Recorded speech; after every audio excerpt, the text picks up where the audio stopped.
Hindi movie tales presenting Skull Island. Movie की शुरुआत हमें 1944 में एक जगह दिखाई जाती है जब वर्ल्ड वॉर 2 हो रहा होता है। तभी हमें एक यूएस पायलट और उसके प्लेन को एक आइलैंड पे क्रैश होते देखते हैं। उस पायलट का नेम हैंक होता है और हैंक तभी देखता है कि एक और प्लेन इस आइलैंड पे क्रैश हो रहा होता है और ये प्लेन जापानीज प्लेन होता है। एक दूसरे को देखते ही ये आपस में लड़ना शुरू कर देते हैं क्योंकि उस टाइम अमेरिका और जापान के बीच युद्ध चल रहा होता है। तभी हम एक बड़े से जानवर को उनकी तरफ आते हुए देखते हैं और ये एक विशाल बंदर होता है। तभी हमें दूसरे सीन में एक आदमी को दिखाया जाता है जिसका नाम बिल होता है जो मोनार्च का हेड होता है। दोस्तों, मोनार्च एक यूएस गवर्नमेंट की संस्था होती है और ये मोनार्च का हेड एक मैप की तरफ इशारा करते हुए बोलता है कि इस मैप के बारे में कोई नहीं जानता, कोई भी वहाँ नहीं गया। इस आइलैंड जिसका नाम स्कल आइलैंड होता है इसे सिर्फ किस्से कहानियों में ही सुना है और वो कहता है कि भगवान ने इस आइलैंड को अधूरा बना के छोड़ दिया और जो भी इस आइलैंड पे गया वो जिंदा लौट के नहीं आया। वो आदमी बोलता है कि ये आइलैंड बरबुडा ट्रायंगल से भी ज्यादा खतरनाक है।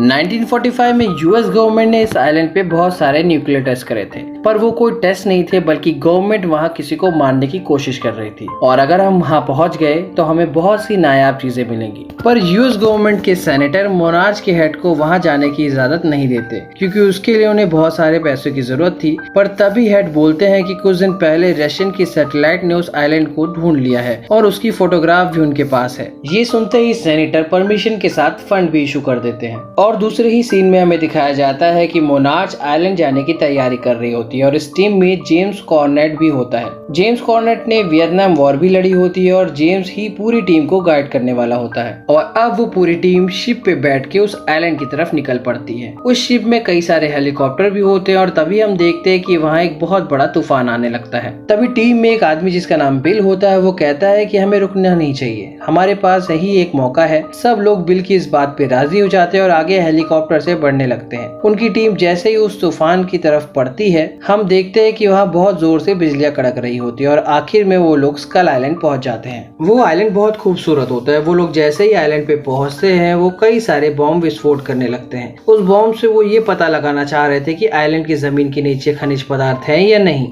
तभी अचानक एक बड़ा सा पेड़ एक हेलीकॉप्टर पे टकरा जाता है और हेलीकॉप्टर क्रैश हो जाता है। वो लोग कुछ समझ पाते उससे पहले वो देखते हैं कि उनके सामने एक बड़ा सा जानवर खड़ा है जो कि एक बंदर होता है। वो इतना बड़ा होता है कि हेलीकॉप्टर भी उसके सामने खिलौने लग रहे होते हैं। तभी सभी उस पे गोलियां चलाने लगते हैं। तभी वो इतना गुस्सा हो जाता है और लगभग सभी हेलीकॉप्टर को तबाह कर देता है। उस हादसे से बचे हुए लोग दो टीम में बट जाते हैं। एक टीम को जेम्स लीड कर रहा होता है और दूसरी टीम को बिल, और कर्नल भी बिल की टीम में होते हैं और तभी हम देखते हैं कि कर्नल बिल पे बंदूक तान देते हैं। दरअसल इस मिशन पे कर्नल के बहुत सारे साथी मारे जा चुके होते हैं और इसीलिए वो यहाँ की सारी चीजों के बारे में जानना चाहते हैं। तब बिल उसे बताता है कि 30 साल पहले मैं एक शिप में था जिसका नाम टाइटन था। उस शिप में 1000 लोग थे और उस शिप में कोई नहीं बचा सिवाय मेरे। सबको लगता है कि वो शिप डूब गई, पर सच ये था कि एक जायंट मॉन्स्टर ने उस शिप को डुबा दिया था। ये बात मैं लोगों को 30 साल से बताता रहा पर किसी ने भी मेरी बात पे भरोसा नहीं किया। बिल कहता है कि मॉन्स्टर इस दुनिया में भी एग्जिस्ट करते हैं। वो हमसे पहले इस दुनिया पे राज करते थे।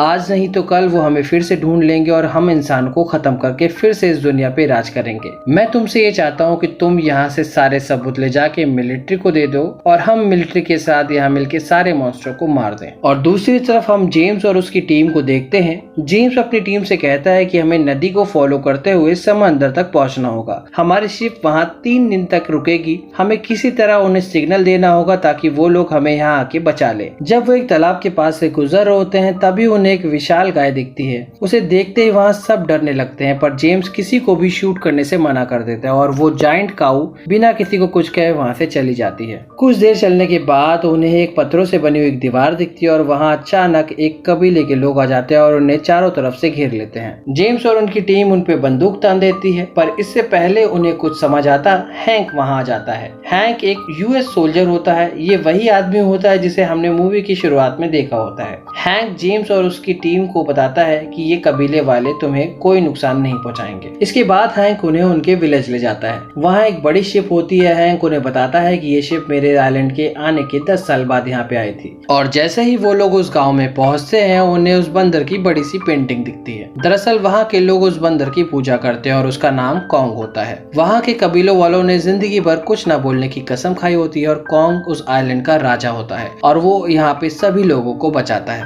हैंक उन्हें बताता है कि मेरे साथ यहाँ पे एक जापानीज प्लेन भी क्रैश हुआ था, पर इस आइलैंड पे आने के बाद हम दोनों अच्छे दोस्त बन गए थे। लेकिन इस आइलैंड के नीचे एक छिपकली जैसा विशाल जीव भी रहता है जिसे मैं स्कल क्रॉलर कहता हूँ। कॉन्ग उन्हें ये भी बताता है कि उनमें से एक छिपकली इतनी बड़ी है कि उसने कॉन्ग की सारी फैमिली को खत्म कर दिया और कॉन्ग अपनी प्रजाति का इकलौता बंदर बचा हुआ है। वहाँ के लोग कहते हैं कि अगर कॉन्ग मर गया तो वो छिपकलियां जमीन पे आ जाएंगी और सब कुछ बर्बाद कर देगी। जेम्स पूछता है कि कॉन्ग ने उन पे हमला क्यों किया, जिस पर हैंक बोलता है कि ये आइलैंड कॉन्ग का घर है और किसी के घर पे बॉम्ब गिराओगे तो वो तुम पे हमला ही करेगा। और जब तुम लोगों ने इस आइलैंड पे बॉम्ब गिराए तो वहाँ पे स्कल क्लॉरर भी आ गए, लेकिन कॉन्ग ने उन्हें मार दिया। अगर कॉन्ग उन्हें नहीं मारता तो तुम सब मर जाते। जेम्स हैंक को बताता है कि हमें 3 दिन में उस आइलैंड की दूसरी छोर तक पहुंचना होगा। वहाँ हमारी शिप हमारा वेट कर रही है। हैंक उन्हें बोलता है कि तुम वहाँ 30 दिन में भी नहीं पहुंच पाओगे, पर मेरे पास एक बोट है और हम उस बोट के सहारे 3 दिन में ही वहाँ पहुंच जाएंगे, पर उससे पहले हमें उसे ठीक करना होगा। दूसरी तरफ हम देखते हैं कि बिल की टीम जंगल के रास्ते आगे बढ़ रही होती है। तभी अचानक एक विशाल मकड़ी उन पे हमला कर देती है। वो मिलकर उस मकड़ी को मार देते हैं। उनमें से 3 लोग सबसे अलग जंगल में भटक रहे होते हैं। उनमें से एक का नाम चैटमैन होता है। चैटमैन पानी पीने के लिए नदी में उतरता है। तभी वो देखता है कि कॉन्ग नदी के रास्ते वहाँ जा रहा होता है। कॉन्ग चैटमैन को देख नहीं पाता। जब कॉन्ग पानी पी रहा होता है तभी एक जायंट ऑक्टोपस उस पे हमला कर देता है। कॉन्ग उस ऑक्टोपस को मार देता है और वहाँ से चला जाता है। उसके बाद चैटमैन एक पेड़ पे बैठ जाता है, पर वो एक पेड़ नहीं बल्कि एक विशाल कीड़ा होता है और वो कीड़ा वहाँ से भाग जाता है क्योंकि स्कल क्रॉलर ठीक चैटमैन के पीछे बैठा होता है और वो स्कल क्रॉलर चैटमैन को मार के वहाँ पे खा जाता है। दूसरी तरफ हम जेम्स की टीम को उस बोट को रिपेयर करते हुए देखते हैं। उसके साथ एक फोटोग्राफर भी होती है जिसका नाम मेसन होता है। वो चलते चलते विलेज की दूसरी साइड पहुंच जाती है। वो देखती है कि विलेज की दूसरी साइड के हिस्से को नुकीली लकड़ियों से ढका रखा होता है। तभी वो देखती है कि एक क्रैश हेलीकॉप्टर एक विशाल काऊ के ऊपर गिरा होता है, पर वो काऊ अभी भी जिंदा होती है। मेसन उसकी मदद करना चाहती है, पर हेलीकॉप्टर इतना भारी होता है कि वो उसे हिला भी नहीं पाती। पर तभी कॉन्ग वहाँ पे आ जाता है और हेलीकॉप्टर को बड़ी आसानी से उसके ऊपर से हटा के उस काऊ को बचा लेता है। कॉन्ग को देखते ही मेसन बहुत ज्यादा डर जाती है, पर कॉन्ग उस पे हमला नहीं करता। वो बस उसे गुस्से भरी निगाहों से देख के वहाँ से चला जाता है। अगले ही दिन जेम्स की टीम उस बोट को ठीक करके वहाँ से रवाना होने लगती है। थोड़ी दूर पहुँचते ही उनका रेडियो चलने लगता है। वो रेडियो पे बताते हैं कि वो बहुत जल्द दूसरी टीम के पास पहुँच जाएंगे। तभी हम देखते हैं कि एक बर्ड जैसे एक बड़ा क्रीचर उन पे हमला कर देता है और जेम्स की टीम के एक साथी को मार डालता है। कुछ समय बाद उन्हें दूसरी टीम भी मिल जाती है। अब उन्हें बस अपनी शिप की डायरेक्शन जाना होता है, पर कर्नल जो कि दूसरी टीम के लीडर होते हैं वो बोलता है कि मुझे वेस्ट की तरफ जाना है क्योंकि चैटमैन का हेलीकॉप्टर वहीं क्रैश हुआ था। दरअसल कर्नल को यह नहीं पता होता कि चैटमैन की मौत हो चुकी होती है, पर हैंक उन्हें वहां न जाने की सलाह देता है क्योंकि वहां स्कल क्रॉलर रहते हैं। इस पे कर्नल हैंक से बोलते हैं कि तुम्हारा काम बस रास्ता दिखाना है और हमें अपने साथियों को जल्द से जल्द ढूंढना होगा। इस बात पे सभी राजी हो जाते हैं और वेस्ट की तरफ चल पड़ते हैं। वहां पहुंचते ही उन्हें विशाल का कंकाल दिखते हैं। तब हैंक उन्हें बताता है कि ये सब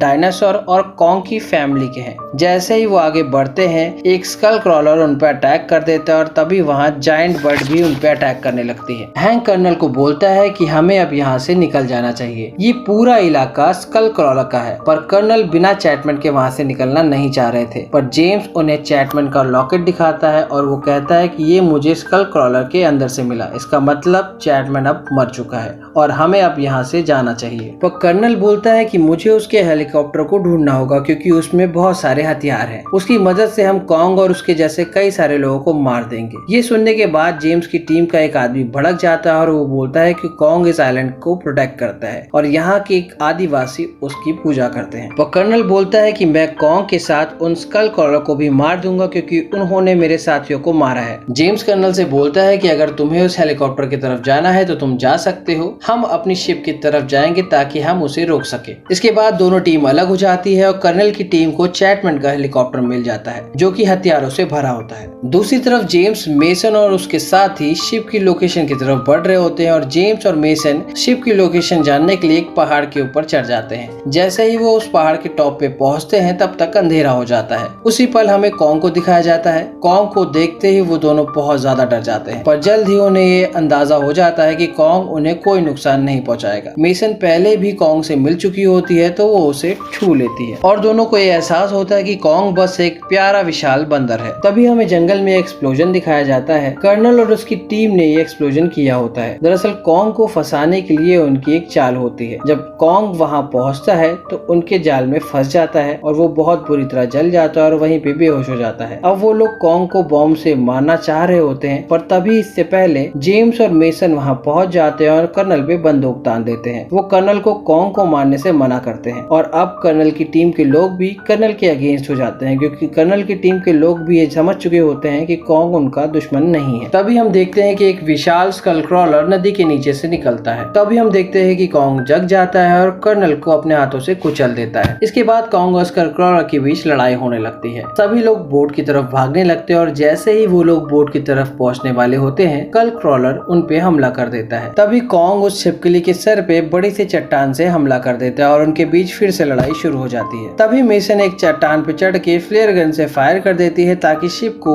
उनका सिग्नल मिल सके। तभी हम देखते हैं कि कॉन्ग स्कल क्रॉलर से लड़ते लड़ते चेन में फंस जाता है। स्कल कॉन्ग को मारने ही वाला होता है, तभी सारे सोल्जर स्कल क्रॉलर पे गोलियां चलाने लगते हैं। तब तक कॉन्ग अपने आप को चेन से आजाद कर लेता है और उसी चेन से उस स्कल क्रॉलर को जोर से मारता है और वो उस चट्टान पे जाके गिर जाता है जहाँ पे मेसन खड़ी होती है और मेसन पानी पे गिर जाती है, पर कॉन्ग मेसन को बचा लेता है। हम देखते हैं कि स्कल क्रॉलर अभी भी जिंदा होता है। कॉन्ग उस स्कल क्रॉलर के मुंह को अपने हाथों से चीर देता है और वो स्कल क्रॉलर वहीं मर जाता है। इसके बाद कॉन्ग मेसन को नदी के किनारे छोड़ देता है। इसके बाद कॉन्ग जंगल की तरफ चला जाता है। इसके बाद सभी लोग शिप पे बैठ के यूएसए वापस चले जाते हैं। हम देखते हैं कि हैंक अपने घर 30 साल के बाद जा रहा होता है। वो अपने बेटे और बीवी को देख के बहुत ज्यादा खुश होता है। पोस्ट क्रेडिट सीन में हम देखते हैं कि जेम्स और मेसन एक रूम पे लॉक होते हैं। तभी उनकी टीम के दो लोग जो उनके साथ उस आइलैंड पे गए थे उन्हें बताते हैं कि कॉन्ग उस आइलैंड का इकलौता किंग नहीं है। उस आइलैंड में दूसरे और जानवर भी थे और वो उन्हें गॉडजिला और गिडोरा के बीच हुई लड़ाई की पेंटिंग दिखाता है। मोनार्च एक संस्था है जो ऐसे ही जीव की खोज करती है जो कि मानवता के लिए खतरा होते हैं और उन्हें ढूंढ के